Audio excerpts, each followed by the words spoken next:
Hi friends, Jananayagan படம் வந்து ஜனவரி 9th வந்து ரிலீஸ் ஆகுது. ஸோ ஓரளவுக்கு வந்து கம்ப்ளீட்டாகவே ஷூட்டிங்லாம் முடிஞ்சிருச்சு. சில போர்ஷன்ஸ்லாம் இருக்குது அப்படிங்கிற மாதிரி சொல்கிறாங்க. பட் ஆனால் கம்ப்ளீட்டாக முடிஞ்சிருச்சு தான் இது வரைக்கும் சொல்கிறாங்க. ஸோ அதே மாதிரி பார்த்திங்க அப்படின்னா ஜனநாயகன் வந்து படத்துக்கு வந்து கிளாஷ் இருக்குமா அப்படிங்கிற மாதிரி ஏற்கனவே நம்ம ஒரு வீடியோ பார்த்தோம். அதில் பார்த்திங்க அப்படின்னா பராசக்தி படம் வந்து ரிலீஸ் ஆகிறதுக்கு சான்சஸ் இருக்குது அப்படிங்கிற மாதிரி பார்த்தோம். பட் ஆனால் பார்த்திங்க அப்படின்னா நடுவில் சம்திங் வந்து ப்ரொடியூசருக்கு வந்து பராசக்தி படத்தோட ப்ரொடியூசருக்கு வந்து ரைடு வந்ததுனால வந்து இந்த படம் வந்து இப்போ இன்னும் கண்டினியூ ஆகலை, ஷூட்டிங் வந்து ஸ்டாப் பண்ண வச்சுருக்காங்க அப்படிங்கிற மாதிரி சொன்னாங்க. இது பார்த்திங்க அப்படின்னா திருப்பியும் வந்து மறுபடியும் வந்து ஷூட்டிங் ஸ்டார்ட் பண்ணிட்டாங்க. அதனால் வந்து மோஸ்ட்டாக வந்து இன்னும் 6 மாதம் இருக்கிறதுனால பொங்கலுக்குள்ளே வந்து எல்லாமே கம்ப்ளீட்டாக முடிச்சிருவாங்கன்னு சொல்லப்படுது. ஆனால் அந்த பொங்கல் லாங் வீக்கெண்ட் அப்போ வந்து கிளாஷுக்கு வரலாம் அப்படிங்கிற மாதிரி சொல்கிறாங்க. ஸோ ஆனால் எனக்கு தெரிஞ்சு கண்டிப்பாக வர்றதுக்கு ரொம்ப கம்மியான சான்சஸ் தான் இருக்குது.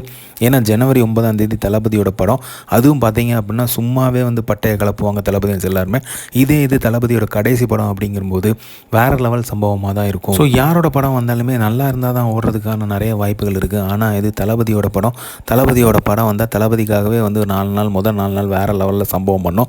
ஸோ படம் வந்து வேறு லெவல் ரீச் ஆகும். ஸோ அதனால் வந்து கண்டிப்பாக பராசக்தி டீம் வந்து யோசித்து கொஞ்சம் 4 நாள் அப்புறம் ரிலீஸ் பண்ணுறதுக்கு நிறைய சான்சஸ் இருக்குது. ஸோ எது எப்படியோ யார் வேணாலும் என்ன படம்னாலும் ரிலீஸ் பண்ணிட்டோம். நமக்கு ஜனநாயகன் படம் ரிலீஸ் ஆகும்போது வேறு லெவல் கொண்டாட்டமாக இருக்கும். அதுக்காக தான் வெயிட்டிங், அதுக்கு மட்டும்தான் வெயிட்டிங். யார் கிளாஸுக்கு வந்தாலும் சரி, கிளாஸுக்கு வராட்டினாலும் சரி, ஆல் ஏரியாவும் ஜனநாயகம் தாங்கிறதுல எந்தவித டவுட்டுமே கிடையாது. ஸோ இந்த மாதிரி தளபதி அப்படி தெரிஞ்சுக்கிறதுக்கு லைக் பண்ணுங்கள், ஷேர் பண்ணுங்கள், ஃபிலிமா சேனலை சப்ஸ்கிரைப் பண்ணுங்கள். தேங்க்யூ.